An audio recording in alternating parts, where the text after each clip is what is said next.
Hi friends, welcome to my channel. అవనికి విడాకుల నోటీసులు పంపించిన అక్షయ్. పల్లవి చెంప పగలగొట్టి విడాకుల నోటీసులను వెనక్కి తెప్పించిన కమల్. అసలు ఇదంతా ఎలా జరగబోతుంది తెలియాలంటే వీడియోని ఎక్కడా కూడా స్కిప్ చేయకుండా చివరి వరకు చూడండి. మీరు ఇప్పటి వరకు నా వీడియోని లైక్ చేయకపోతే లైక్ చేయండి. ఛానల్ని అయితే తప్పకుండా సబ్స్క్రైబ్ చేసుకోండి. ఇక ఆరాధ్య దొరికిందన్న సంతోషంలో అవని అక్షయ్ అయితే ఆనందపడిపోతూ ఉంటారు. అప్పుడే ఆరాధ్య తప్పకుండా రేపు ఉదయాన్నే పేరెంట్స్ మీటింగ్కి మీరిద్దరూ కలిసి రావాలి అని కండిషన్ పెడుతుంది.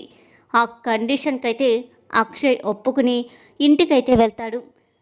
ఆరాధ్య కనిపించిందా లేదా అని ఇంట్లో ఉన్న వాళ్ళందరూ కూడా అక్షయ్ని అడుగుతూ ఉంటారు. అప్పుడే జరిగిందంతా కూడా అందరికీ చెప్తాడు అక్షయ్. ఇక అందరూ డైనింగ్ టేబుల్ దగ్గర భోజనాలు చేయడానికైతే కూర్చుని ఉంటారు. అప్పుడే అక్షయ్ అవని గురించి ఇలా మాట్లాడుతూ ఉంటాడు. ఈ యమని ఎన్నిసార్లు దూరం పెట్టాలనుకున్నా నాకు దగ్గర అవ్వాలనే చూస్తుంది. చివరికి ఆరాధ్య కూడా తన వైపే మాట్లాడుతుంది. ఇప్పుడు ఆరాధ్య మమ్మల్ని ఇద్దరిని కలిసి పేరెంట్స్ మీటింగ్కి రమ్మంటుంది. కానీ నాకు ఆరాధ్య వల్లే పేరెంట్స్ మీటింగ్కి వెళ్తున్నాను తప్ప అవని మీద ఇష్టంతో మాత్రం కాదు. నాకు అసలు అవని పక్కనే నుంచోవాలంటేనే చాలా చిరాగ్గా అనిపిస్తుంది అని అక్షయ్ అయితే అంటూ ఉంటాడు. ఇక పార్వతి, సరేలేరా, ఆరాధ్య కోసమైనా ఒక్కసారి వెళ్ళిరా. మనకి ఎంత పంతాలు పట్టింపులు ఉన్నా పిల్లల గురించన్నా మనం ఆలోచించుకోవాలి కదా. ఈరోజు చూడు, ఆరాధ్య ఎంత పని చేసిందో. మళ్ళీ అలాంటి పరిస్థితి తనకి రాకూడదు అంటే నువ్వు తప్పకుండా ఈ ఫంక్షన్కి వెళ్ళాల్సిందే అని చెప్పి పార్వతి అయితే అంటూ ఉంటుంది. అప్పుడే పల్లవి అయితే, బావగారు, మీరు అస్తమానం అవని వల్ల చాలా ఇబ్బంది పడుతున్నారు కదా, మీకు ఒక సలహా ఇస్తున్నాను. ఈ సలహా వల్ల అవని మీ జీవితంలో నుంచి వెళ్ళిపోతుంది. మీకు ఎలాంటి తలనొప్పి ఉండదు. అందుకే తనకి విడాకులు ఇచ్చేయచ్చు కదా. అలా ఇచ్చేసారనుకోండి, మీకు అవని బాధ తప్పుతుంది అని సలహా ఇస్తుంది. వెంటనే దూరంగా ఉన్న కమల్, శ్రీకర్ అయితే ఆ మాటలు విని వెంటనే డైనింగ్ టేబుల్ దగ్గరికి వచ్చేసి, ఏం మాట్లాడుతున్నావు నువ్వు? అదేంటి వదినికి విడాకులు ఇమ్మని చెప్తున్నావేంటి? నీకేమైనా బుద్ధుందా లేక మతిపోయిందా అని కమల్ అయితే అంటూ ఉంటాడు. అప్పుడే అక్షయ్ అయితే, పల్లవి చాలా మంచి సలహా ఇచ్చింది.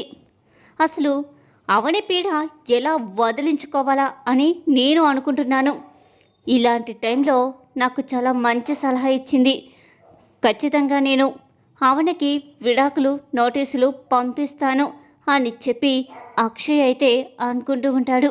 ఇక తన ఎలా అయితే జరగాలని అనుకుంటుందో అలాగే జరగడం వల్ల పల్లవి అయితే చాలా సంతోషంలో మునిగి తేలిపోతూ ఉంటుంది. పల్లవి అంటున్న మాటలకైతే ఇక పార్వతి కూడా, నిజమే కదరా, దాని పీడ వదిలిపోతుంది, విడాకులు ఇచ్చేసాయి అని అందరూ కూడా సలహాలు అయితే ఇస్తూ ఉంటారు అక్షయ్కి.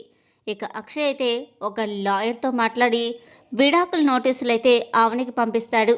ఆ విడాకుల నోటీసులు చూసిన భరత్ అయితే, చూడక్క, బావ ఎంత పని చేశాడో, చివరికి నీకు విడాకుల నోటీసులు కూడా పంపించేశాడు. నువ్వు మంచి దానిలాగా వాళ్ళు మంచే కోరుకుంటావు, కానీ బావ మాత్రం నిన్ను పూర్తిగా దూరం చేసుకోవాలని చెప్పి విడాకుల నోటీసులు పంపించాడు కదా. నువ్వు కూడా ఒక సంతకం చేసేసే, ఆ ఇంటికి నీకు ఉన్న బంధం తెగిపోతుంది.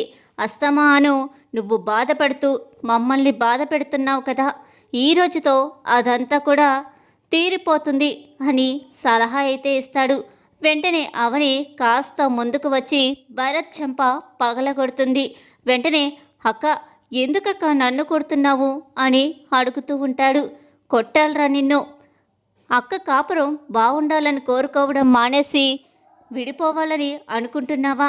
మేమిద్దరం ఎప్పటికైనా సరే కలుస్తాము, తప్పకుండా జరుగుతుంది అని చెప్పంగానే, ఏంటక్క కలిసేది, నిన్ను ఒక మనిషిలా కూడా వాళ్ళు అసలు పట్టించుకోవటం లేదు, కానీ నువ్వు మాత్రం ఆ ఇల్లొక దేవాలయంలాగా, ఆ ఇంట్లో ఉన్న మనుషులేమో దేవుళ్ళలాగా పూజిస్తున్నావు. నీ అంత మంచి మనిషి ఈ లోకంలో ఎవరుంటారక్క, కానీ వాళ్ళకి ఎప్పటికీ అర్థం కాదు కదా, అందుకే విడాకుల మీద సంతకం పెట్టని చెప్పాను అని చెప్పంగానే, నీ బాధ నాకు అర్థమవుతుందిరా, కానీ మీ బావని నేనెప్పటికీ దూరం చేసుకోను.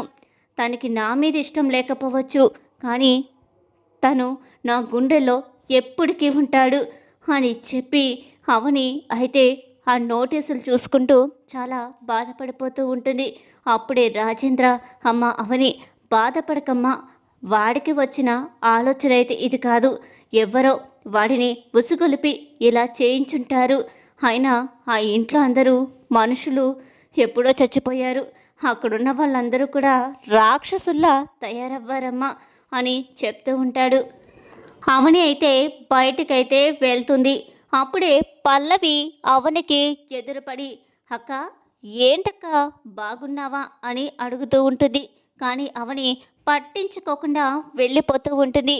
అప్పుడే పల్లవి అడ్డుపడి, ఏంటక్క కనిపిస్తున్నా కూడా పక్కకి వెళ్ళిపోతున్నావేంటి, చూసావు కదా నీ నన్నంత పని చేసేశాను, చివరికి బావగారితో విడాకులు నీకు ఇప్పించడానికి కూడా ప్రయత్నం చేశాను, చివరికి మీరిద్దరూ విడిపోవటమే నాకు కావాల్సింది, చూసావు కదా ఏదో చేస్తానని చెప్పావే, మరి ఏం చేయలేకపోతున్నావేంటి, నువ్వు అలాగే చూస్తూ ఉండు, ఇద్దరిని విడగొట్టేసి బావగారికి రెండో పెళ్లి చేసేస్తాను, అది కూడా నాకు అనుకూలంగా ఉన్న ఒక అమ్మాయిని తీసుకొచ్చి చేస్తాను, అప్పుడు ఆ ఇంటిని రెండు ముక్కలుగా చేసేసి ఎవరి కుటుంబం వాళ్ళని విడగొట్టి ఆ కుటుంబంలో నుంచి వెళ్ళిపోయేలాగా చేసేస్తాను అని అంటూ ఉంటుంది.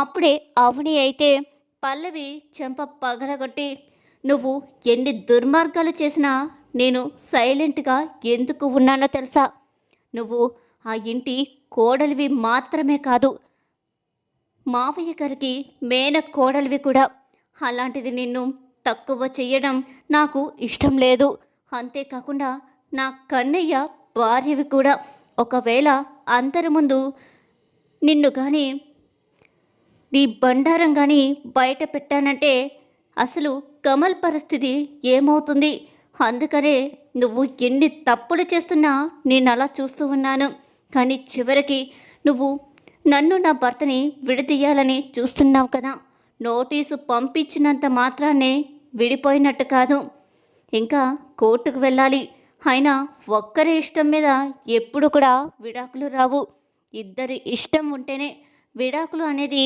మంజూరవుతాయి, అంతేగాని నేనింకా సంతకం పెట్టనే లేదు, నువ్వు ఏదేదో ఊహించుకోకు అని చెప్పి ఆవిడ అయితే అక్కడుండి వెళ్ళిపోతుంది.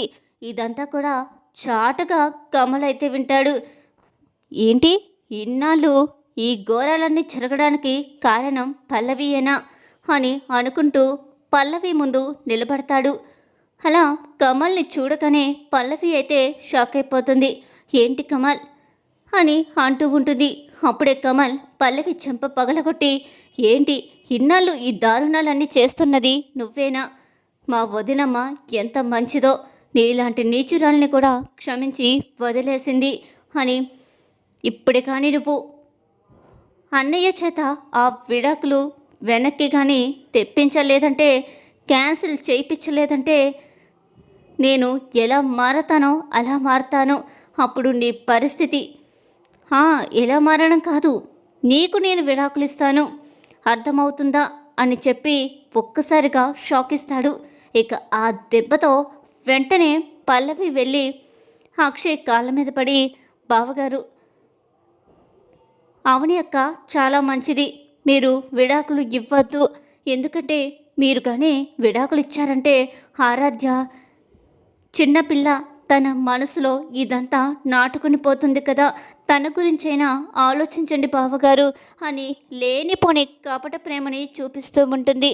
అలా పల్లవి చెప్పేసరికి వెంటనే లాయర్ దగ్గరికి వెళ్ళి నేను విడాకుల నోటీసులన్నీ కూడా క్యాన్సిల్ చేస్తున్నాను అని చెప్పి అక్షయ్ అయితే చెప్తాడు. ఇది ఇవాళ సీరియల్ ఎపిసోడ్. ఈ వీడియో మీకు నచ్చిందా అయితే లైక్ చేయండి.